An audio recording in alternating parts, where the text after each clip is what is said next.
I, 18 male, was adopted by a family when I was 5. I don't know my biological parents. The family already had 3 children. 3 girls. Apparently after the first girl they tried for a boy, but it always ended up being a girl, so after 3 girls they adopted me to finally have a son. In the first few years of my life they treated us all well. My sisters, however, were never able to accept me. They saw me as an outsider who doesn't belong in the family.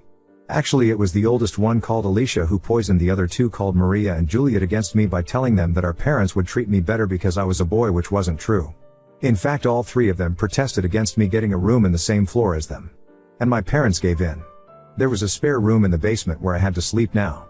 This, however, just led to them making fun of me, calling me names like cellar rat and many more things. I just shrugged it off, assuming that's how siblings treated each other. But I realized that having my sleeping room in the basement somehow also affected the way my parents treated me. Sleeping down there felt like I was out of sight for them. They lost interest in me and I became less significant and important. While on the other hand, they started to focus more on my sisters. When I was 13, they completely lost interest in me. It was like I was a homeless person living in the basement. They missed all the appointments I had. They didn't care about my grades. They never even called me to eat. Sometimes I would come upstairs and see how they already took away the plates. If I was lucky, there were leftovers that I could eat. Do you think I got presents for my birthday? No, because they didn't even know my birthday in the first place. And last Christmas they said they forgot to buy presents for me, saying they will go hopping with me the next few weeks to get me something, which, as you might expect, never happened. I don't feel despised towards my sisters. I'm glad they have a home where they are cared for and that they can feel loved. I just don't understand why they would adopt me if they just throw me away like a piece of paper. I think they just wanted to have this feeling to have a son for some time, but then realized they could never love me like one of their own. And putting me into the basement was the last straw. That is when they completely banished me from their minds. And I just can't do this anymore. I decided to pack my things and leave. I will do it tonight. I stay at a friend's house for a while and try to look for a job that hopefully gets me enough money so that I can rent an apartment. And after that I will never look back. I decided to leave a letter behind in my room. I wouldn't be surprised if they never even find it, let alone notice that I'm gone. I use a throwaway for this, but I actually don't know why. I thought I don't want them to see this, but now that I think about it, I could send them this post. Update 1. Many of you had great advice, such as taking all my documents with me and go to the police, which I wanted to do today. Let's go through everything that happened chronologically. After reading through many comments, I decided to take my documents with me. So at the evening before my adoptive parents went to bed, I snuck into their bedroom and took all documents that I could find and waited for nightfall. I packed my things and left when all of them were asleep.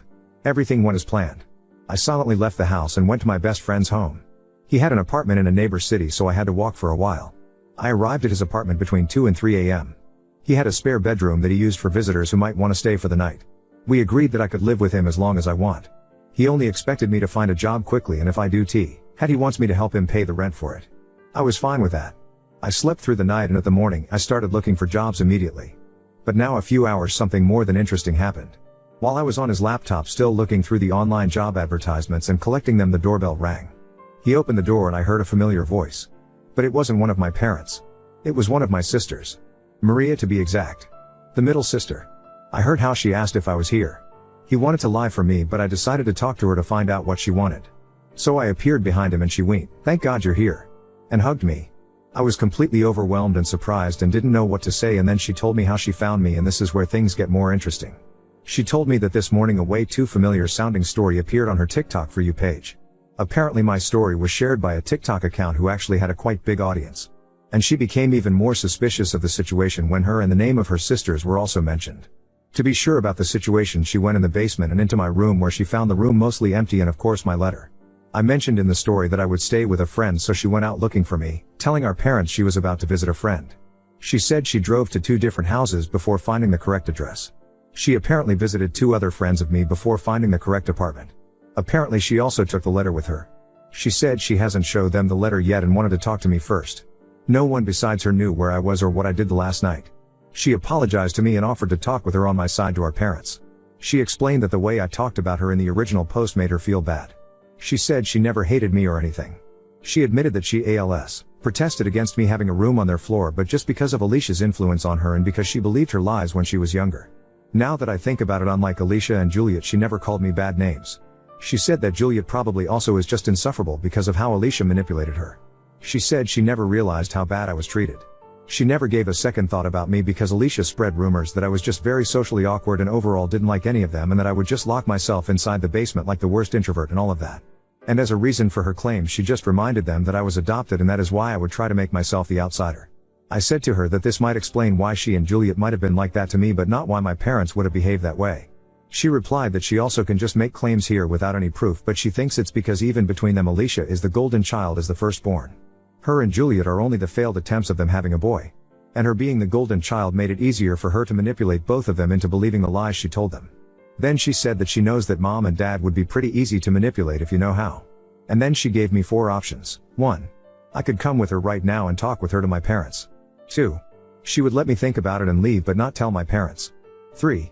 I refused to go back with her entirely but she would tell them about the letter without telling them where to find me. 4. I refused to go back with her entirely but she would pretend to not know anything but maybe stay in contact with me. I picked option 2 and she gave me her number. She said that if I decide to give them a chance she would support me but she would understand if I refused to. And now we are here. I don't know what to do.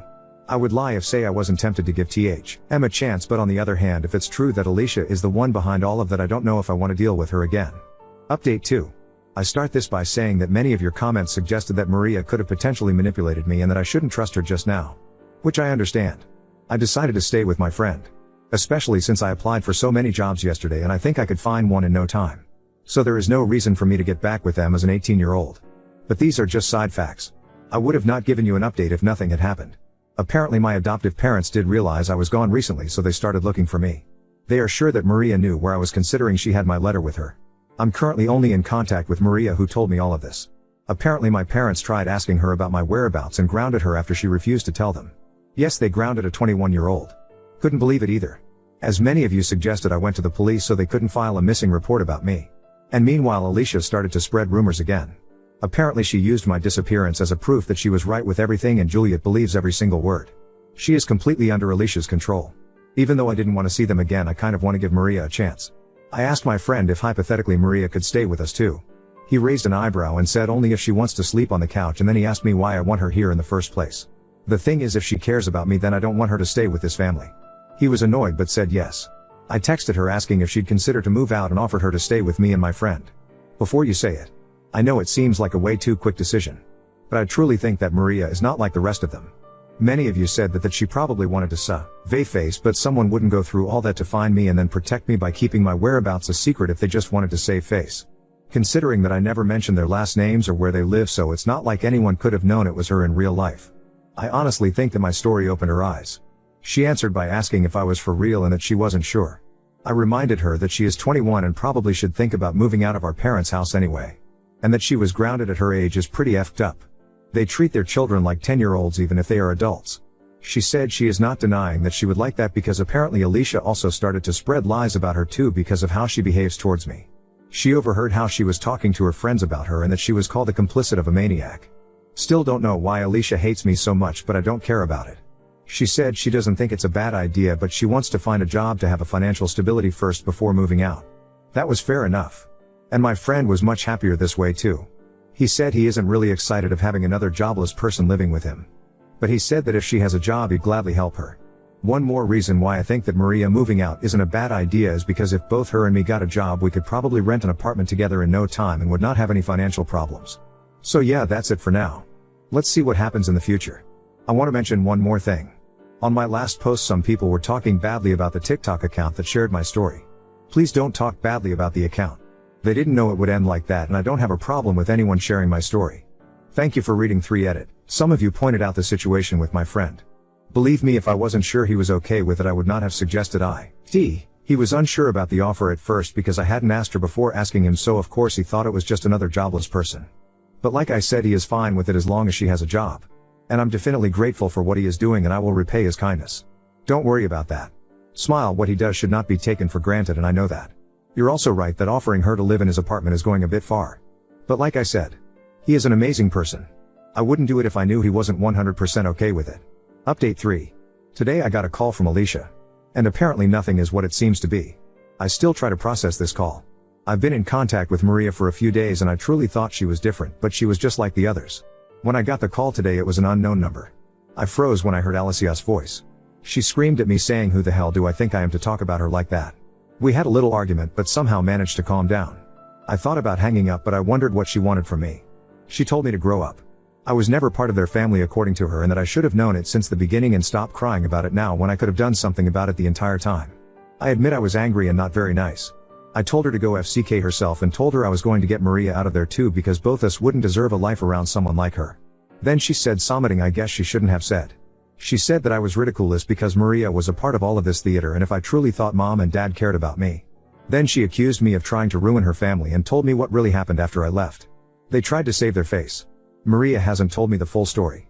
Apparently it's true that she was the one who found my story on TikTok by accident and she also found the letter first. In Maria's version of the story, SHE lied to mom and dad and told them she was about to visit her friend when she was looking for me and they didn't know about it. But Alicia said that Maria told mom and dad immediately after finding my letter. This also answers the question how Maria knew about my friend's address. I never told this to anyone except my adoptive mom. They thought that if they fooled me into thinking I had someone on my side, it would be easier for them to get to me because they assumed I probably wouldn't open the door for them. I couldn't believe it and asked why I would believe someone like her, to which she replied, "Who do you think gave me your number?" Then she demanded me to take down my posts and hung up. Honestly, I kinda believe her. But it also proves that they are all the same. They try to manipulate me to get back with them to save their reputation. Many of you guys warned me about this, but even after everything that happened I didn't want to believe someone could be this evil. But that's it. I will cut any contact with them. I am not taking my posts down. Everyone deserves to know what these people are. I cannot believe I tried so desperately to see the good in them. Oh, some of you might want to know that I also apologize to my friend for offering room that wasn't mine to begin with. I understand your critique about this and you are right. I crossed a line there. With that being said, the chapter Adoptive Dickhead Family is hopefully closed now. I try to focus on my life and maybe someday I will find someone who truly loves me. I might keep you updated if anything is going to happen, but think this could as well be the last post of this throwaway account. Update 4. I am not lying with anything. I wish all of them the best. But I don't want to have anything to do with this family. A few people pointed out that Juliet and Alicia made posts of their own, but apparently these posts got deleted, cause I cannot find them. I also can imagine they were just fake profiles and that THA are not the real ones. You can post them under this post if they can be found somewhere. But no matter what they wrote, I'm sure that if they are real they try to save their reputation by telling you lies. I would like to appeal to you to not believe anything they say. The backlash on my last post and the people calling me liar, however, is frustrating, and right now I need some peace and focus on my life and things that feel good to me. I hope you can understand that. I'm going to keep my account here for 2 days and then delete it. This way I can leave this behind and no one of the negative comments can accuse me of hiding anything or doing it for clout or Reddit karma. Now on to second story. Contemplated letting my ex-wife stay, knowing it might be the only way to spare our daughter from seeing her mother homeless. I am a 45-year-old man. Divorced with one daughter, Lily, 18. My ex-wife, Thelma, also 45 and I split 2 years ago after 20 years of marriage. I will admit that I am not, nor will I ever be, perfect. I do like to think I was a good husband and am a good father. While married, I did my best, trying to keep up with the majority of the housework, 60-40 split on that, with me doing the most, while working 40 to 50 hours per week. I tried to be attentive and caring, never forgetting anniversaries, birthdays, and so on. I did let my body go a bit as the years went by, and I admit that I am not the most exciting guy in the world. Still, I listened to my wife and did what I thought she wanted/needed to keep our marriage happy. Thelma seemed happy with me, and bragged to her friends, saying I was a good husband. I suppose that was a lie, as Thelma decided she wanted to get railed by some 30-year-old guy she met at her job. When I caught Thelma, I did not try a pick-me dance, suggesting therapy, or any of that. I opted to divorce, pressing a cordial termination of our marriage. For the sake of our daughter, I remained civil and calm. Thelma was angry that I did not fight to save the marriage, but agreed to a peaceful split. The divorce was quick, and Thelma left with 75% of our savings and her car. I kept our house, my old truck, 25% of our savings, and assumed all debt. Custody was 50-50. Our daughter decided to stay with me, with her mother getting visitation. Lily, while still underage, was free to visit her mother whenever. I am very proud of my girl, and know she can make good informed decisions on her own. Thelma moved into an apartment with her affair partner Larry. That was about 2 years ago. Since then, I have lost the extra weight I put on, 30 pounds, and have dated some. Nothing serious, as I have no desire to ever marry again. Once bitten, twice shy and all that. That brings us to this week. Last night, I got a call from Lily that Thelma was in the emergency room a couple of days ago. From what I have been told, after our divorce, Larry began to show his true nature, starting with verbal and emotional abuse. Several weeks ago it turned physical. Tuesday, Larry went further than slaps, seriously hurting Thelma. Without going into details of her injuries, it was enough for the ER to keep Thelma overnight and for charges to be pressed on Larry, even if Thelma didn't ask. Thelma has nowhere to go and her funds are all but gone due to her spending since our divorce. The apartment she was in Larry's name, so she cannot go back there. She is currently staying in a cheap hotel room, but will have to leave in the next couple of days due to lack of money. Her father passed 6 years ago and her mother is in an assisted living home. Her sister lives 600 miles away, and Thelma cannot move due to her job.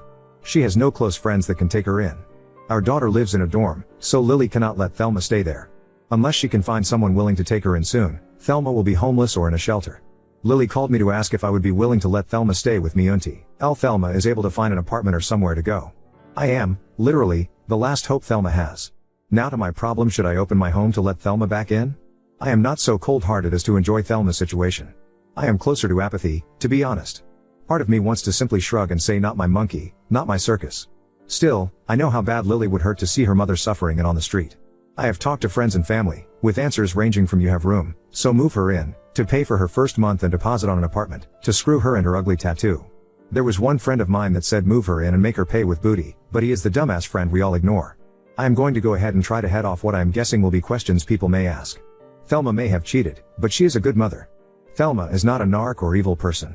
She is a human that did something selfish and stupid. I have forgiven her, but have not forgotten. There is zero chance that I end up back with Thelma. That ship sailed, ran into an iceberg, burst into flames, and was then attacked by a mechanical megalodon before it sank. Thelma has wanted to escape Larry for a long time, but did not have a chance until he was arrested. He is currently sitting in lockup, unable to post bail. She is getting some sort of protective order. I have no idea if they still work together. 4-hour edit, thanks to all for your replies so far. I will be meeting with Thelma soon as her shift ends.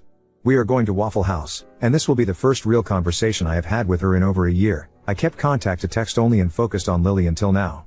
I am also working on an option that will keep her from being homeless, but keep her out of my house. One other point, some comments have assumed negative characteristics of Thelma that are not true. I do not hate this woman. I do not care for her as I once did, but I do not hate her. She is an excellent mother and, aside from her affair, she was a good wife. Still, infidelity is not something I can have in my relationship, so I divorced her. My daughter understands and supports my decision to never rekindle my romance with Thelma. My sole goal is my daughter's well-being, and for that, nothing is off the table. Oop, yeah, this is the last resort. Kind of a break glass in case of fire situation. Update 1. Years ago, my father bought a house for his younger brother, who has dealt with mental and physical issues his entire life. My father, in his later years, added my name to the deed to help ensure someone could keep a roof over my uncle's head.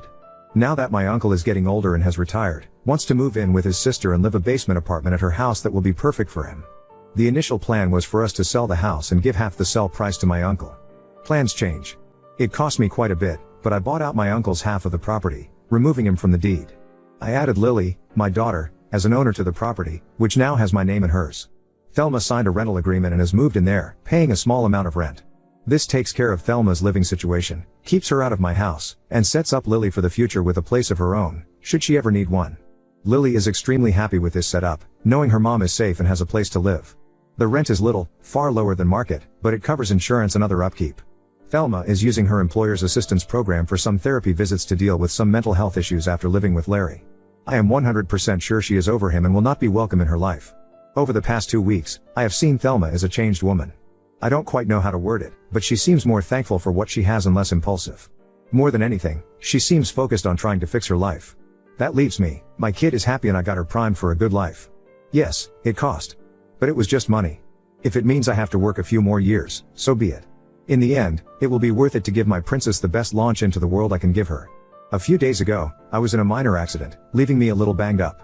Thelma came over to cook for me and we talked for quite a while. We discussed where we are at in our lives and so on. She is still a beautiful woman inside and out.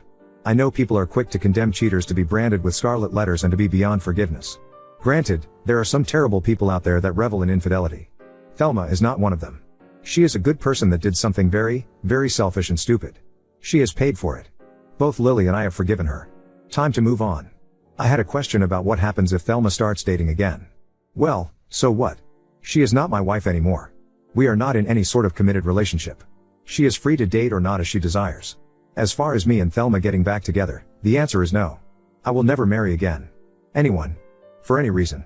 I am burned on the concept and will not bind myself to someone that way. I really don't think I want to be in a committed relationship either. No, I am not bitter. I am happy for the friends and family that I have in marriages and the like, But I cannot bring myself to get in that sort of situation again. At best, I may date casually or have a FWB situation should the opportunity arise.